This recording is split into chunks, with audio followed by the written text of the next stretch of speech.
ಕಂಡ ನಂತರ ಭಯವೆಲ್ಲ ಮಾಯವಾಗಿದೆ. ನನವನ್ನು ತುಂಬಿಕೊಳ್ಳಲು ಹೃದಯನೂ ಸಾಲದಾಗಿದೆ. ಮೊದಲೇನೆ ಹೇಳಿ ಬಿಡುವೆನು, ನನಗಂತೂ ಪ್ರೀತಿಯಾಗಿದೆ.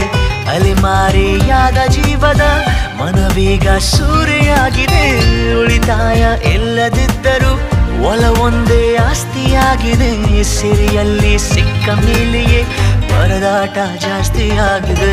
ಮುದ್ದಾಗಿ ನೀನು ನನ್ನ ಕೂಗಿದೆ, ಸದ್ದಿಲ್ಲದೇನೆ ಸುದ್ದಿಯಾಗಿದೆ. ಎಂದೆಲ್ಲ ನಾಳೆ ಏನು ಕಾದಿದೆ.